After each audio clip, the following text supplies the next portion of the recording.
Welcome to the Diz List, a podcast about everything in Walt Disney World. I'm Nick. And I'm Rob, and welcome to episode 87, where we discuss things that could make or break your trip to Walt Disney World. Did you notice what I changed? You did. Yeah. You took out rank everything, because this one's not really a rank. Well, and because I kind of want, we got to be honest, right? Let's be honest.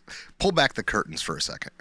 When you make a podcast sitting around a campfire With a very specific theme. and you say, this would be really cool, you don't think that you're going to be 80 plus episodes deep ever. It's a really good point. And Yeah. I know we talk about this sometimes, like the two of us together, but it's absolutely true. Like, who knew? I never thought we wouldn't do this. Like, there was never a point in my mind where it was like, I mean, we're creeping up to 100. Yeah. But I never even thought that. I was like, hey, let's do a podcast and we'll just do a bunch of lists. Which is good if you are thinking short term. Right. And now we have to think longer term. So the reason I changed it is because I think you can still do lists without ranking them. Yeah. And because we have different opinions. Mm-hmm. So, like we can bounce ideas off of each other about this list of things today, for instance, that could make or break your trip. It is a list, but it's not really ranking or top. Right. But these are discussions about things, that happen. It's still lists. It's just not, we're not ranking them. Sometimes we do, sometimes we don't. Exactly. And so I think that it gives us a little more freedom if we're honest with ourselves and our listeners that maybe we'll migrate around a little bit. Well, and the other thing that we're getting a lot of too, and this is really going to be a thing today and in the next couple episodes, is we hear a lot from listeners. Yes. So I can transition to this now if you want to, unless there's any other things we need to cover. No. But oftentimes, either in person, friends of ours making suggestions, or we get messages from our listeners or our Patreon members, and that kind of dictates where we go. Yeah, we might have a whole calendar set up and then get some sort of a email or something like that and be like, oh, no, let's do this instead. And then some things work and then some don't. Yeah. Just to be totally fair, but I went out to lunch the other day with a couple friends that I've been friends with for like 20 plus years. And my friend Brian says, hey, we're doing a trip, and we end up talking about it. And we're out to eat with a few couples, and I have to sort of turn on this part of my brain that goes, okay, remember, not everyone at this table is a huge Disney nut like I am. Yeah. So we talked about it a little bit, and I had to remember, okay, I'm going to pull back. And he goes, all right, well, here's what I'm looking for.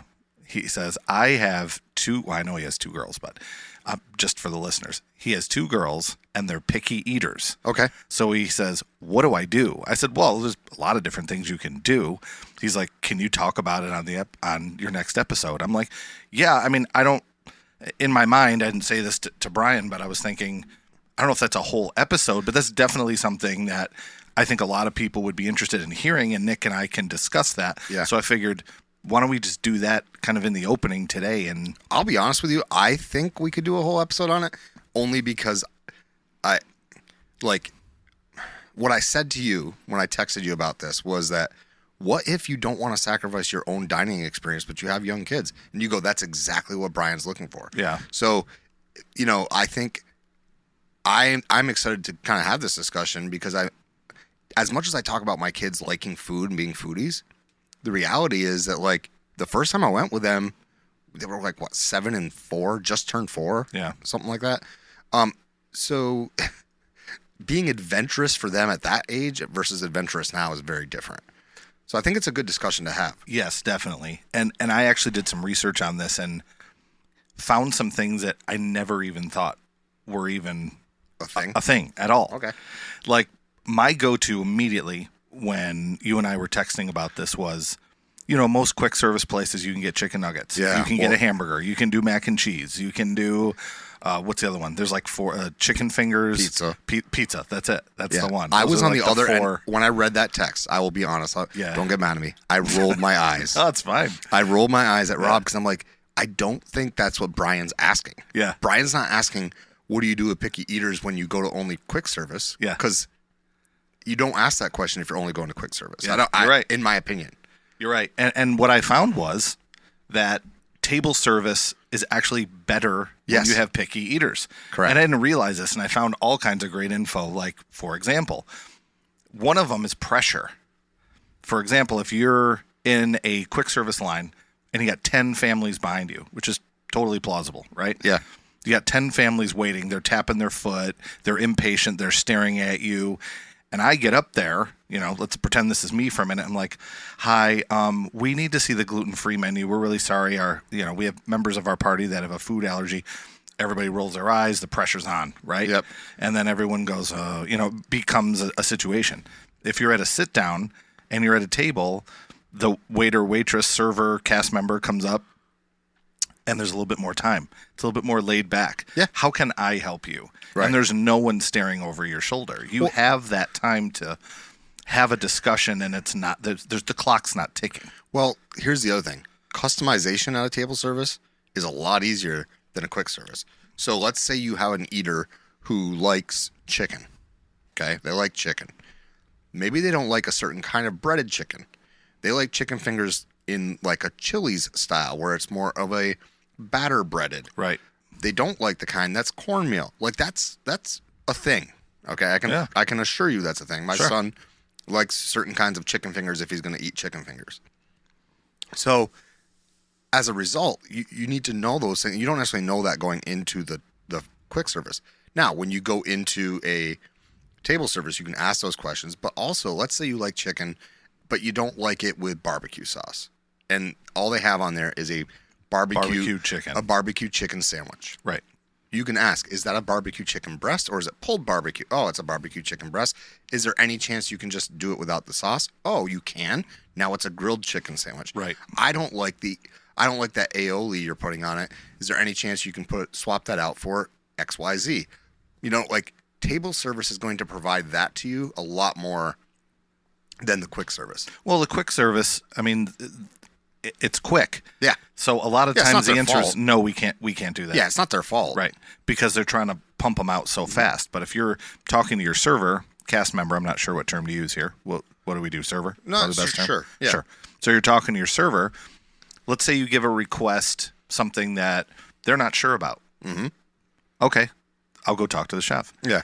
Not me. I'm just saying the server would go back and talk to the chef, and then they come back and the chef, maybe the chef comes out, which has happened a bunch of times to us. The chef has come out because of, food allergy stuff, but the server comes back and says, yeah, we can do that. Or if you want blah, blah, blah, we also have this option.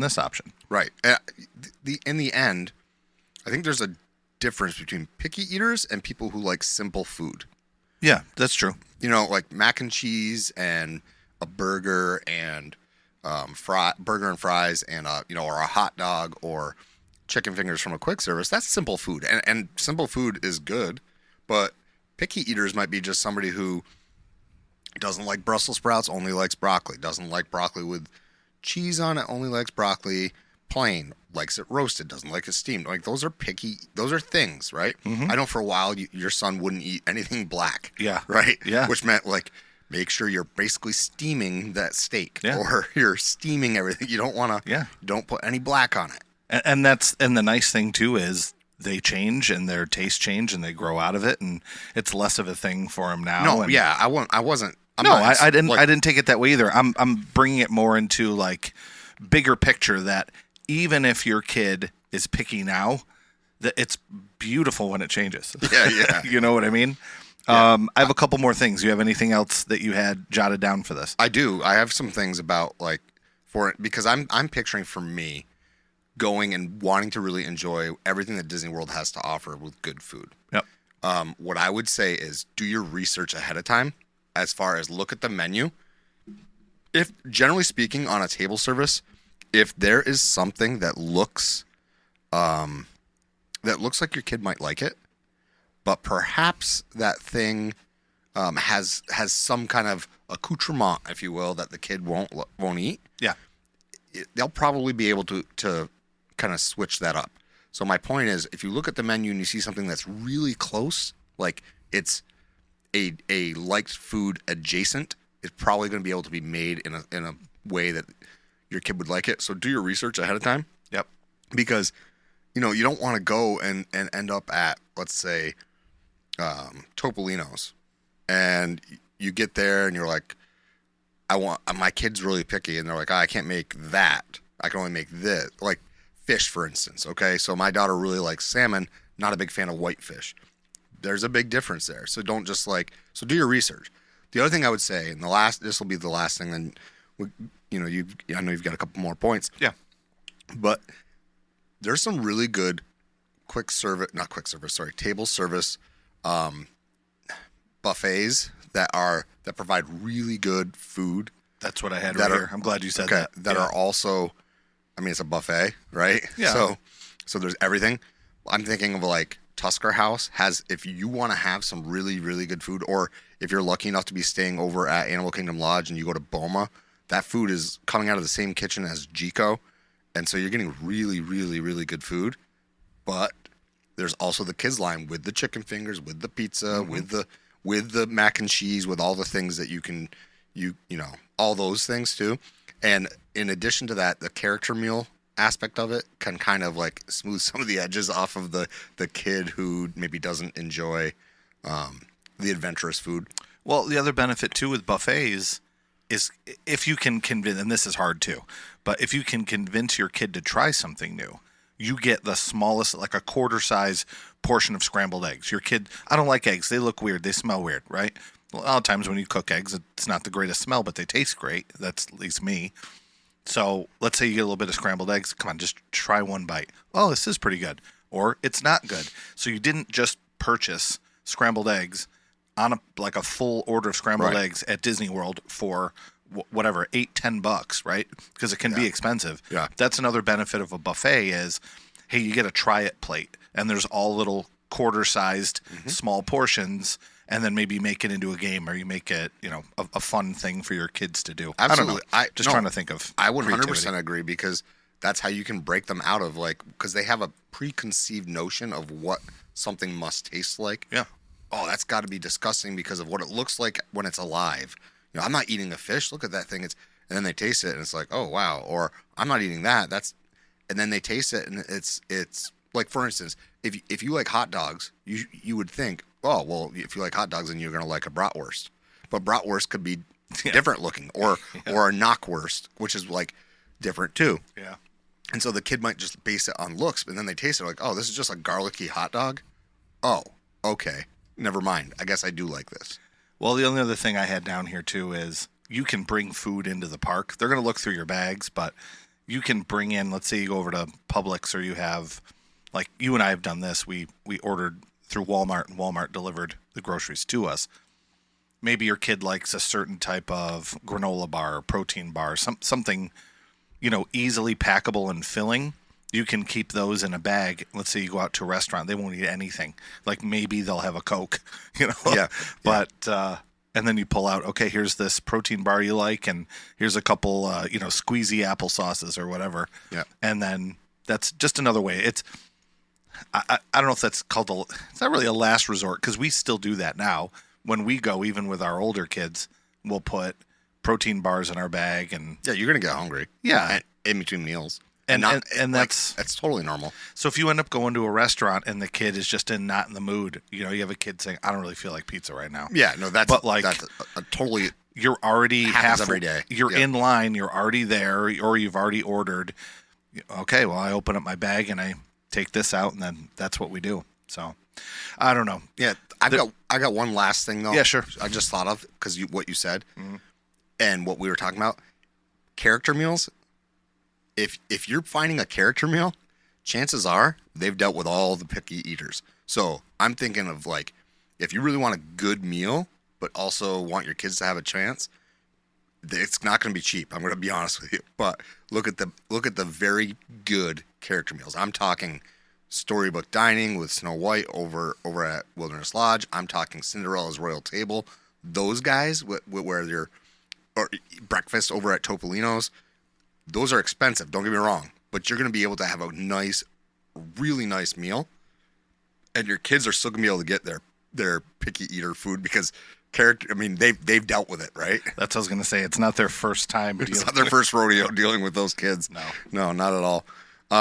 So we were, when we were talking about this, I really was running through my head all the things that could come up, and another thing is, I just thought of this too. The kiosks, right? The little, I don't know if you want to call them kiosks, the Like the popcorn carts? Yeah, well, like the carts, yeah, because Yeah. like you don't have to sit down. So you have a picky eater, you keep going until, like, if you're in Epcot, you're walking around, and all of a sudden the kid who's a picky eater says, I don't like any of these international foods. or maybe they find one that they do. Yeah. Right? Mm-hmm. Oh, I want to try that. Okay, cool. Buy it then. Just pay the money. You're not sitting down, but then when you walk a few hundred feet more, and all of a sudden you're at the cart that's going to appeal to you as the adult, you buy your food. Especially during festival time, I think that's a good way to do it too. We do that all the time, especially with our dietary restrictions. So we were in Syracuse, and with my parents, we were doing a college tour. It's a separate story. My daughter's a junior, so my parents didn't want to eat where we did, and I said, okay, just get your food and bring it over. And I don't think people are really going to care. You know what I mean? They're getting their money. Like if we got food from one restaurant and walked in a different one and sat down and nobody purchased anything there, that's a problem. But they got their money. You know, it's all part of their. Especially in Disney, they're pretty flexible about that. Yeah. So you got anything else? Or Yeah, I got one last thing. I want to hear it. So on the show we have kind of a running thing, especially because we're talking about food. So many moons ago, Nick and I got into this debate, which has come up time after time. So if you're a regular listener, first of all, thank you. We appreciate it. Second of all, you probably know what we're talking about because we ended up doing this. This was the list of all lists, and people think this is nuts, but it's absolutely true. The one list that has come up more than anything else on this show is the 3 condiments ranked that are part of the dinosaur ride. Yes. So I will go over it again for our new listeners because, you know, we get new people that jump on all the time. If you've heard this before, bear with us. So we were talking about inside the dinosaur ride. It used to be sponsored by McDonald's. And on the inside, there are 3 pipes. One is red, one is yellow, and one is white, representing mayo, mustard, and ketchup.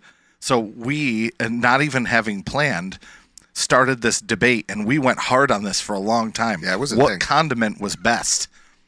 And it was funny because most people in America, if you give them the choice of the 3, I would say would probably pick ketchup. If you were to choose ketchup, mustard, or mayo. I think so. You get 3 choices.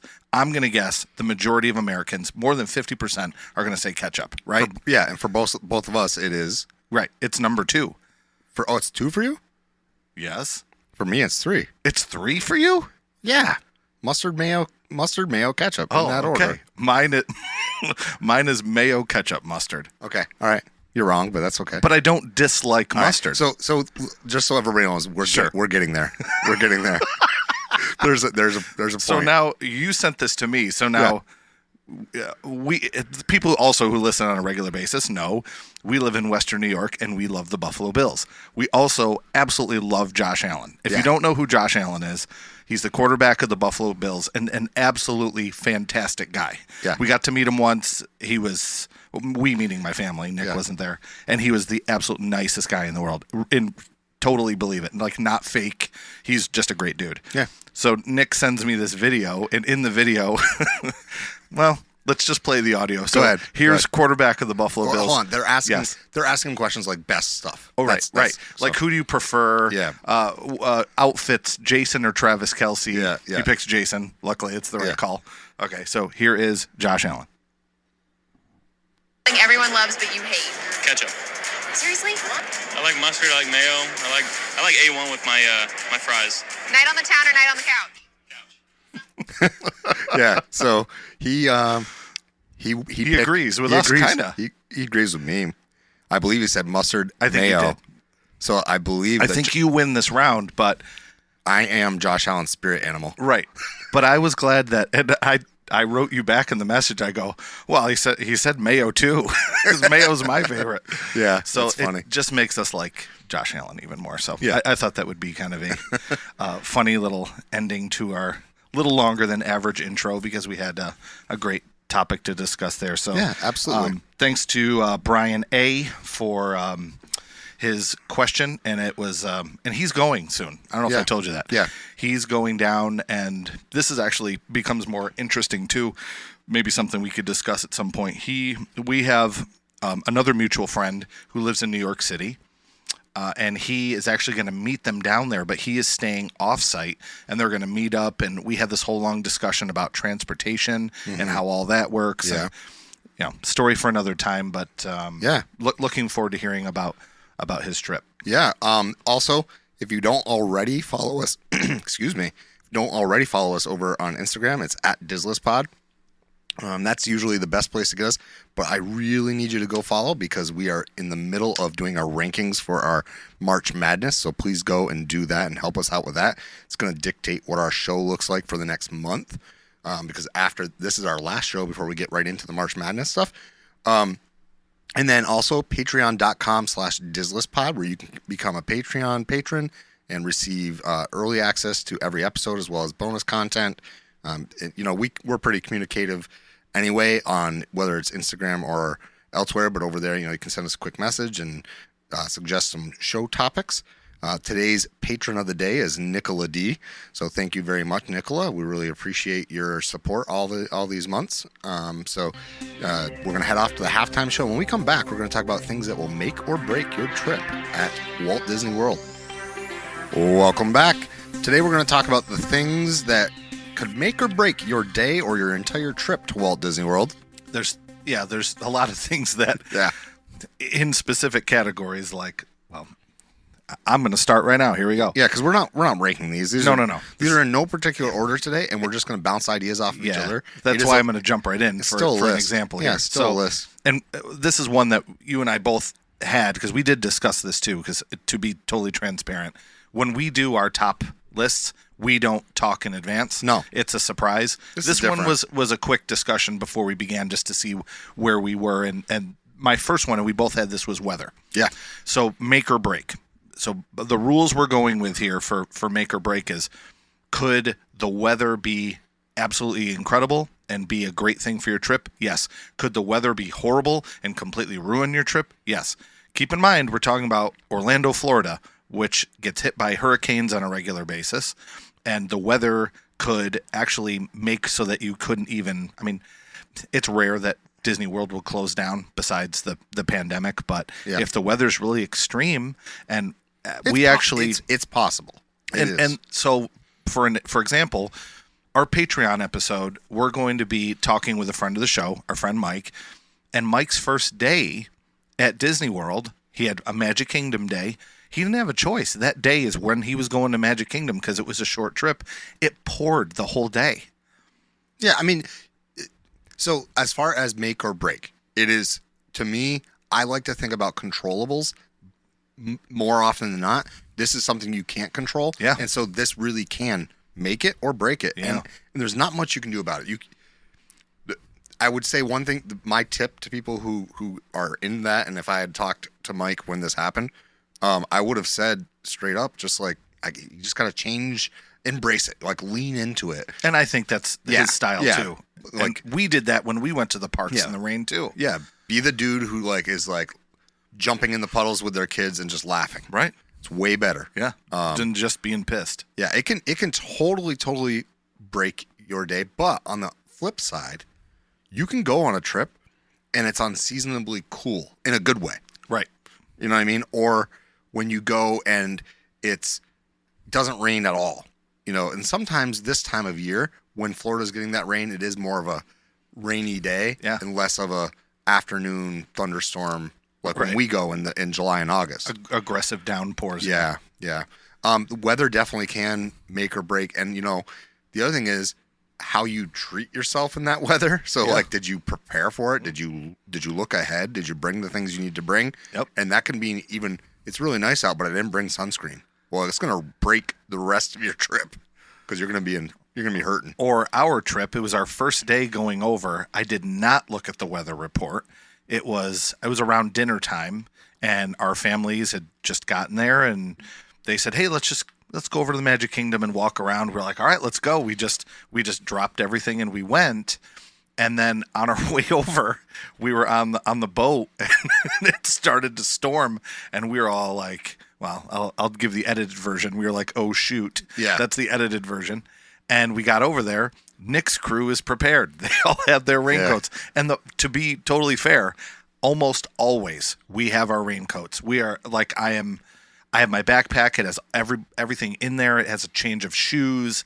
We just were so excited we were there. We are just like, let's go. Yeah. And we were not prepared. We were soaked. There's a funny picture of us huddled up underneath the train station, and my whole crew has our rain jackets on. In fact, I look like I'm the Hunchback of Notre Dame because I have my rain jacket on over your backpack. Over my backpack.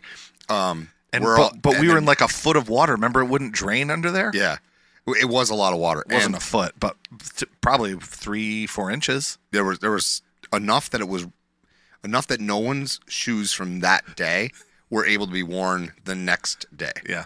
So it was enough water, that's for sure. Yeah. So weather's definitely something that can make or break. I agree. That was on my list.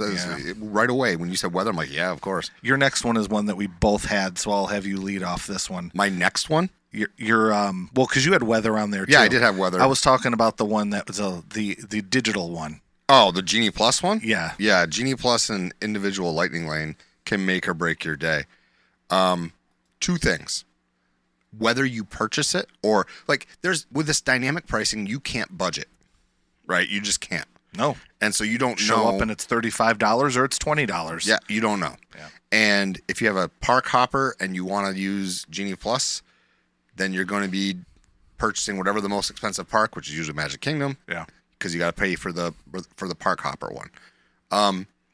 This can make or break your day in a number of reasons. Genie Plus, could run out of availability of the ride you think you want to get on. Yeah.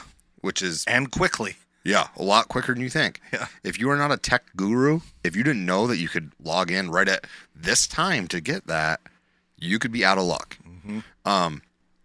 Individual lightning lane, they do sell out. That's a little less likely to happen that they sell out, but they do.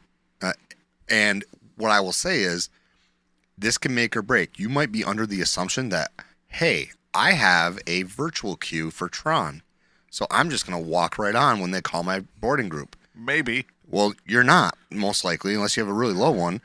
What you're going to do is go stand in line and watch all the people who paid $25 or whatever walk by you. And it is what it is, right? So the Genie Plus and individual lightning lane can make or break your day. Some days, I've had days with Genie Plus where I have gotten everything I wanted right there. Boom, let's go. So right now I'm showing Nick a photo that I got from Mike on his trip. That's a long line. He says, this is the lightning lane for Guardians. Lightning lane? This is the lightning lane. Did he mean virtual queue? Yeah, he says lightning lane. We're going to ask him in Patreon today. Episode. Yeah, it says lightning lane for Guardians. So I'm very curious because this photo. I'm going to tell you right now. Sure. Because of the time of day that photo is taken, that is not lightning lane.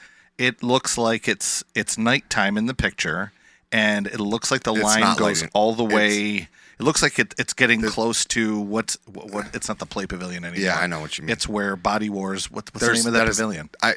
I'm going to tell you. Sure. That is somebody who mistyped lightning lane. Okay.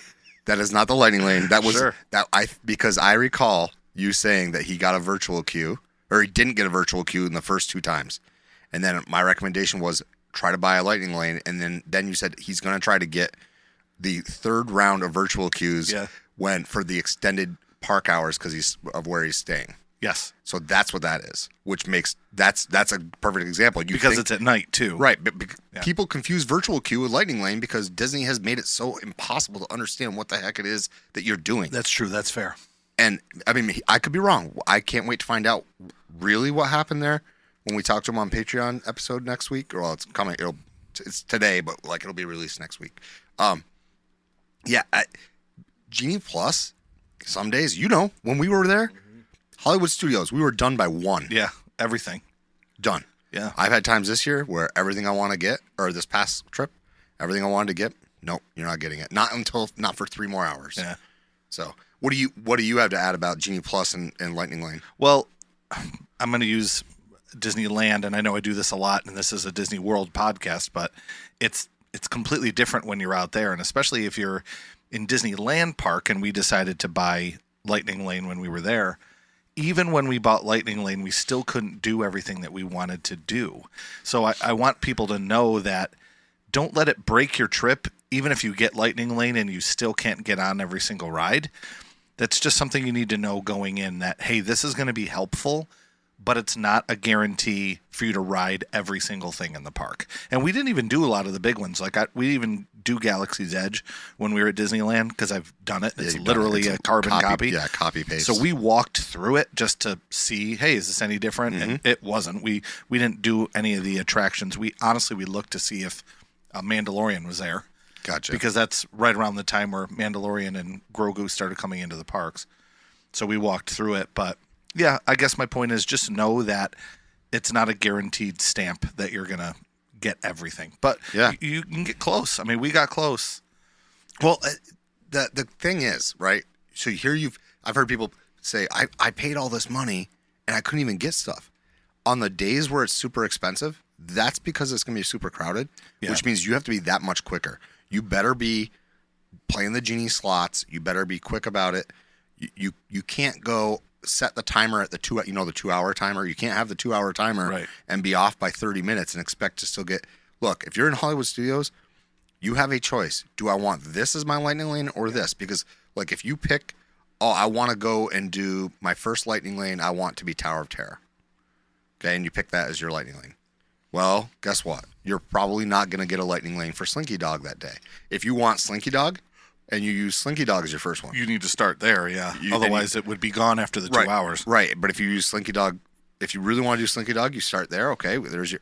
Don't anticipate getting a lightning lane for Tower of Terror then. There's just different ones that you know are going to bounce off of each other where, like, you're going to have to make a choice in a park like Hollywood Studios. I will say this, even though it's the most expensive park for Genie Plus, it's the most useful at Magic Kingdom. Because there's so many things you can use it for. Right, and they don't sell out as quickly at Magic Kingdom. I shouldn't say sell out. They don't get used up as quickly at Magic Kingdom. I don't feel anyway. I've never had anything where I'm like, oh, I can't get on that thing at Magic Kingdom with Genie Plus. Animal Kingdom? Absolutely. Hollywood Studios? Absolutely.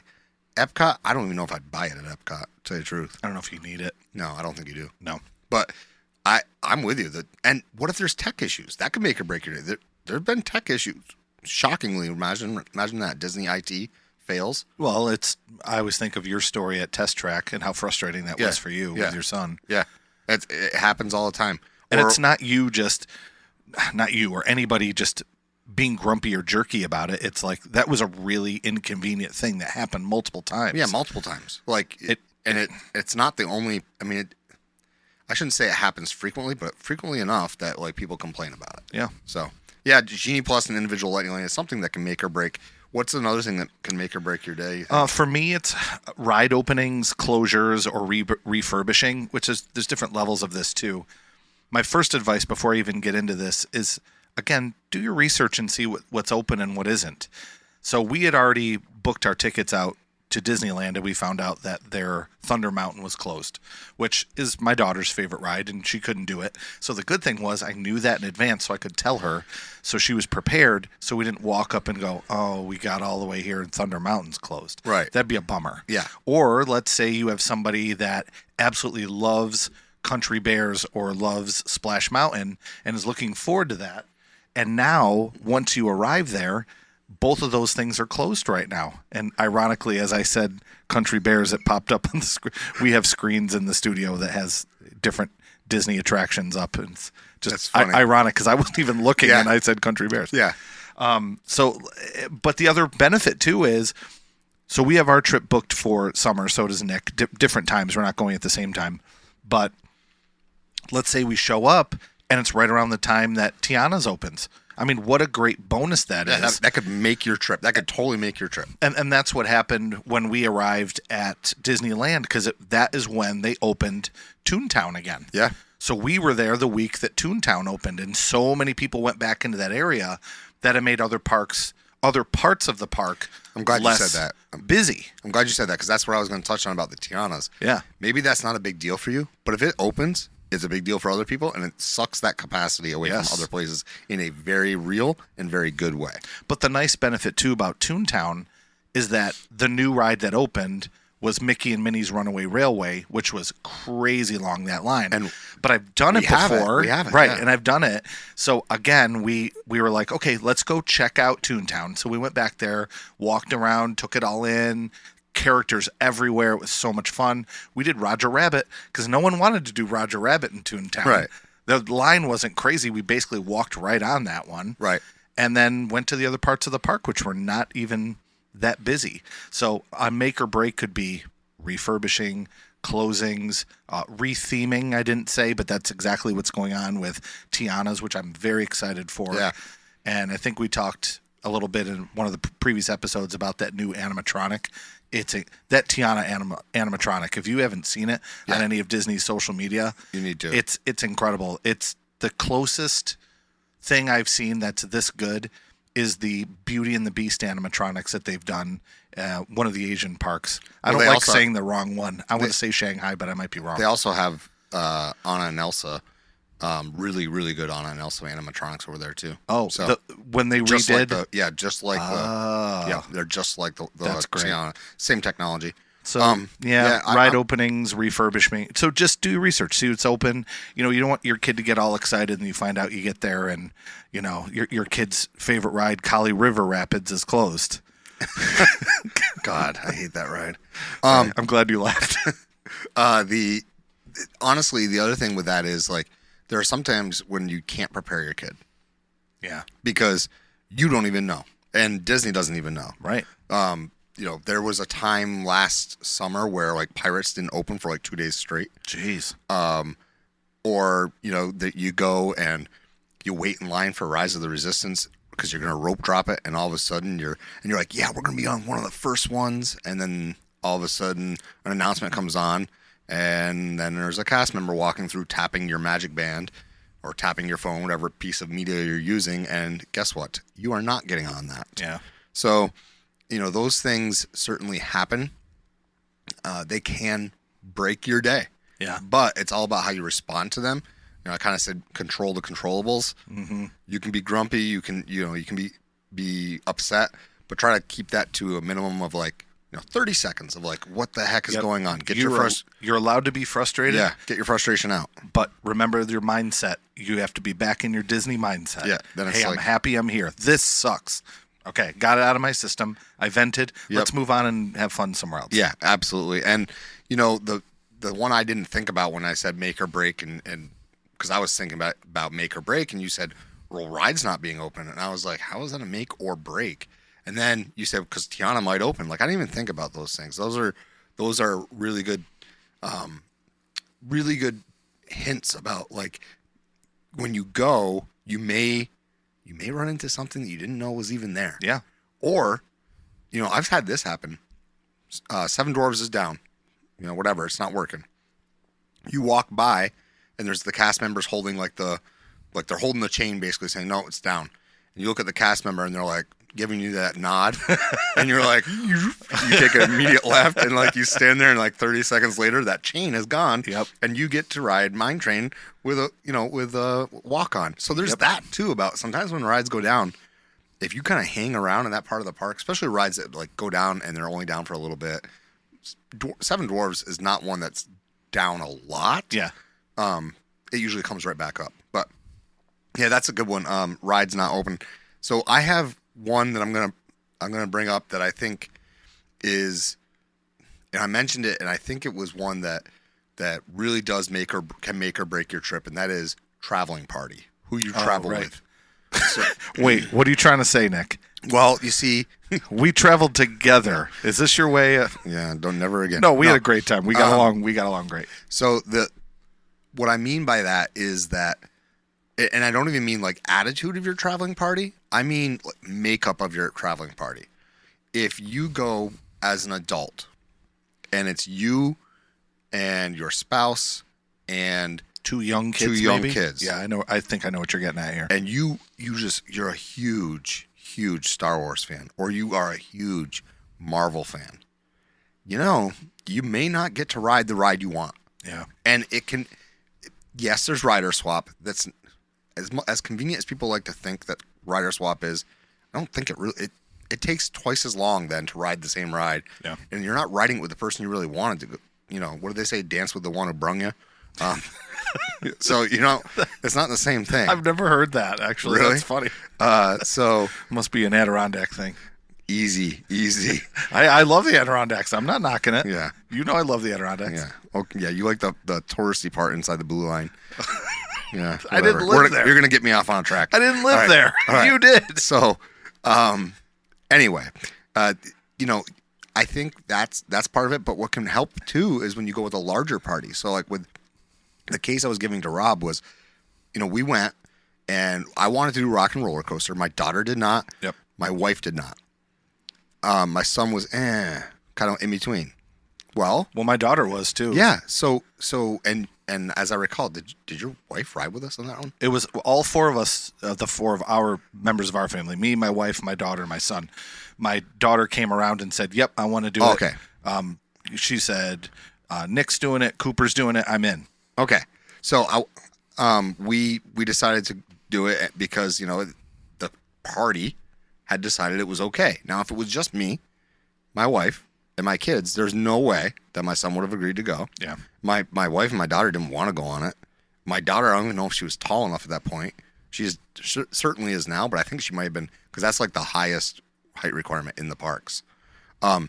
So, that can make your day, right? Being able to, because you're more flexible with a larger group. Now, when I said this, I think immediately Rob went to, oh, what are you saying? Or not, I don't think he went to that, but like. I'm kidding. He went to the idea of your traveling party as in like if you're going around with somebody who's just like the guy wearing the most expensive day ever shirt. Yeah. Who's just grumpy to be there. Yeah, they hate everything. If you're that guy, that's going to be obviously part of your make or break as well. Yeah. And you can be with somebody else who can just turn you around and like laughing, joking around, having a good super time. Excited. So your traveling party can be a make or break. My my wife, I don't know if I've ever said this on the podcast before. Maybe. My wife says there's a Disney Rob. Yeah, Disney Rob. Yeah. So my normal self, I'm generally pretty happy. I can get grumpy too. Nick's seen both sides of me, but Disney Rob, and there's a Disney Nick too, where like for sure we are like we're in paradise. Yeah, my wife loves absolutely. it when I'm at Disney. I'm so happy. Yeah. So after that, what else do we have? We have a couple other ones that we. I have a couple short together. ones. I'll do a short one here, and this is changing menus can make or break. So here's where it's been a break for me. One of my favorite places to eat is Skipper Canteen, and there was a dish on the menu. I'm not going to go into specifics. I don't want to run on too long here. We already been getting off track, but there was something I really liked on the menu. And last time I looked to kind of look it up to talk about it on one of our podcasts, it's not there. It wasn't on the menu anymore. So that's kind of a bummer to me. But it could also be a great thing too with the changing menus. They could add something in that you didn't know now becomes your new favorite thing, and you didn't know that was going to be great, and that could really make your trip as something on the menu they added. Oh my gosh, they added this. If it's Skipper Canteen, this Thai noodle dish with shrimp, like that to me would be like paradise. Like that's right up my alley.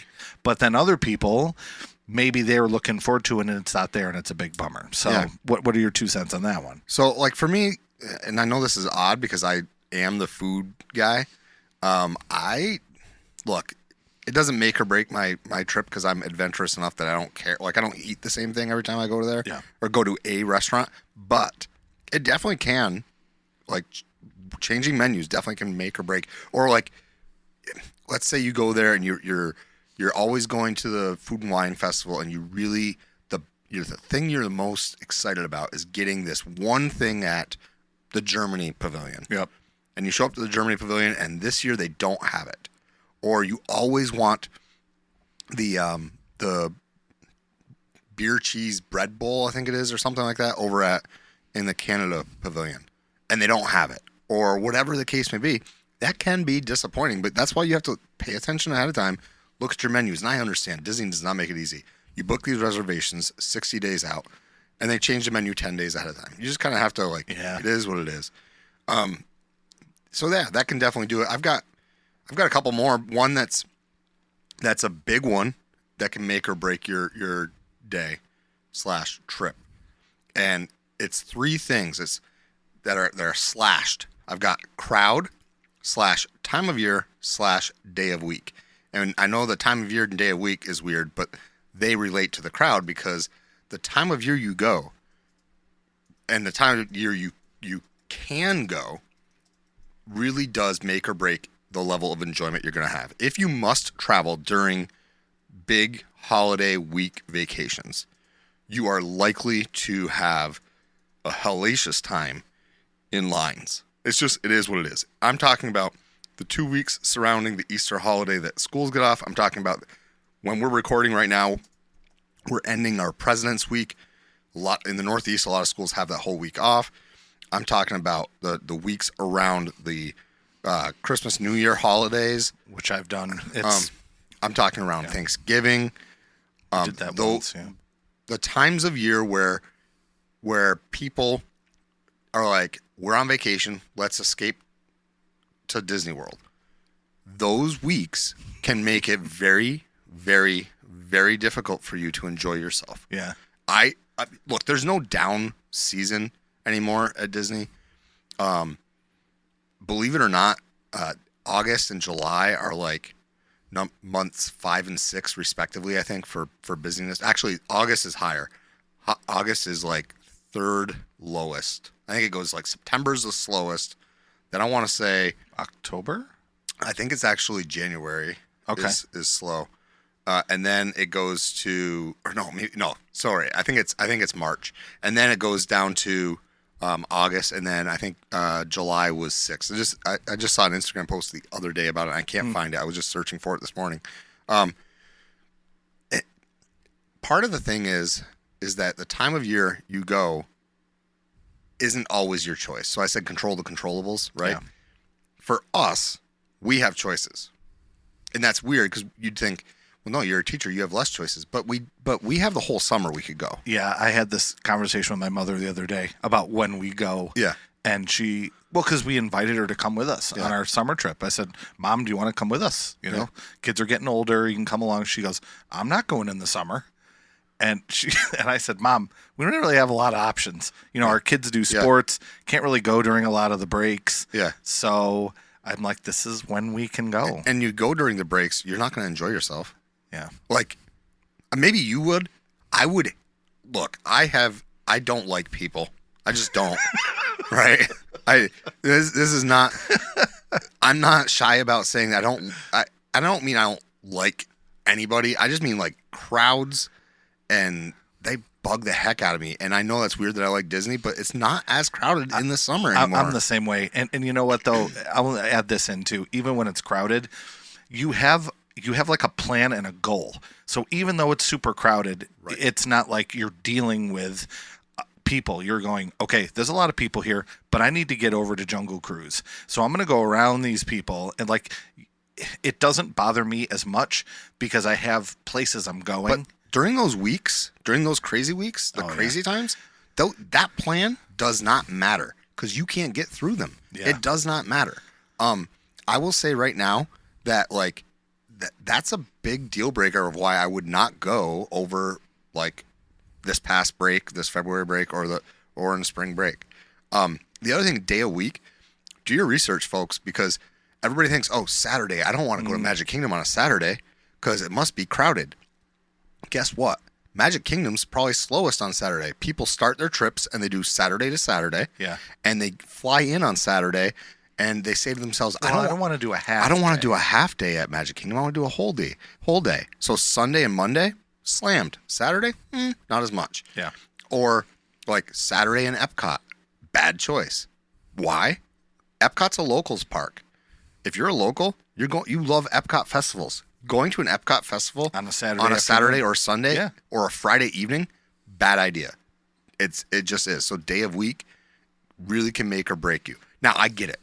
Not everybody has choices, right? You just don't. Not everybody has choices. Maybe they don't get, they don't have a certain amount of time off, or their kid goes to school with a weird schedule or a normal schedule, and then it's really slammed. They don't necessarily have choices. I mean, there are people who pull their kids out of school, but like that's a whole other thing. Yeah. But like the idea that you don't necessarily have choices sometimes can make or break your trip about the time of year because of the crowd. So that was my last one. I don't know if you have more things. I have one that's not a huge deal, but one of the recent trips we went on, we were talking to your wife, who's a big ear collector. And She isn't. My daughter is, though. well, and that's fine. Yeah. Everyone's got the thing they Yep, collect. yep. I'm not judging at all. I think it's fine.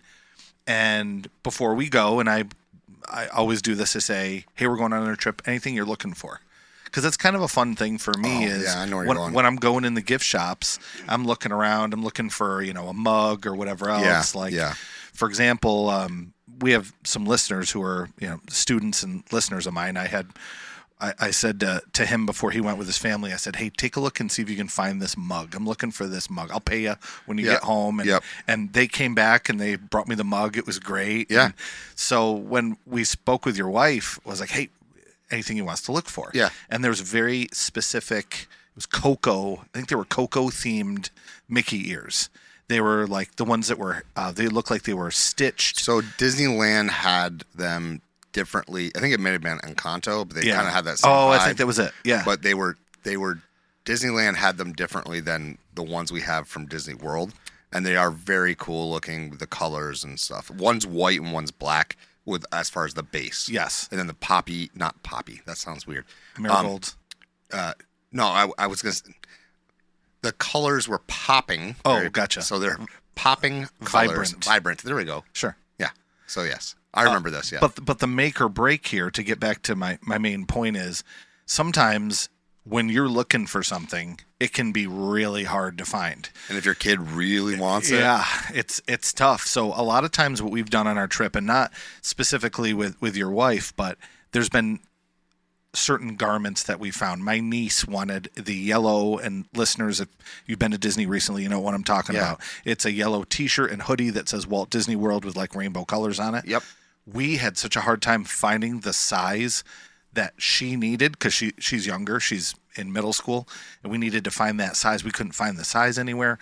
But the great thing was, and here's the part where it's the make instead of the break, you find a cast member and they can look and go, oh, we have it here or we have it there, which can sometimes be hard because sometimes they'll go, well, we have it at Animal Kingdom. And you're like, oh, I have to pay admission to go over to Animal Kingdom. But a lot of times it's available at Disney Springs or somewhere. Or Shop Disney. Right. Or in a gift shop in one of the resorts where you could drive over and get it there. Mm-hmm. So that's another plus. I mean, it's kind of a minor one, but you and I both love Disney merch. You know, I love me a good T-shirt or a good pin. And when I was talking to Mike recently, same kind of thing. I said, hey, take a look and see if you can find any of those Star Wars Kenner pins. Yeah. You know, it's they've kind of phased them out. And and that's okay. Yeah. I really liked them, and I'm not that. Some people are, but I don't have all of them. But I'm okay. Like if one turns up, I'll get one. Yeah. And it's probably a good thing because so many people are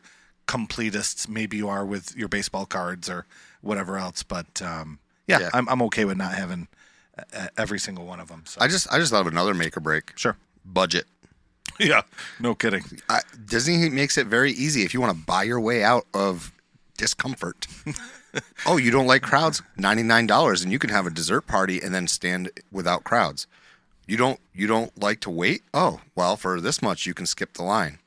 Oh, you don't like to not be able to walk to a park? You don't like riding buses? Cool. You can stay on a monorail resort or a Skyliner resort for this. So budget really does change things. And I'm not trying to say you should spend all the money, but like think about what you want to do and how long you're going to be there and ask yourself, is the upcharge potentially going to be a wash? So for instance, let's say you have somebody who is super into, Epcot, or they want to, maybe here's a good one. They love parks at night. They want to be in the parks at night. You could spend $165 per person to do an after hours party. Yeah. Or you spend an extra $100 a night if you're only there for a couple nights, or if you've got 4 people in your party, you're there for 4 nights. That $100 extra a night for 4 nights is less than the cost of the late night party. And guess what? You get admission to, you get the extended deluxe resort hours or whatever. Now I get $100 is probably an exaggeration for how cheap it is, but like there are benefits that you should look into. So making or break. And if you think about the same thing over at Universal, make or break, you can skip the lines if you stay at their expensive resorts. So, Oh my gosh, I was just looking up prices for that and how much their express pass costs. Yeah. So I think average price for when we're looking in August for like a regular ticket, not even like a park hopper ticket, was somewhere around like $150, $160. sounds right.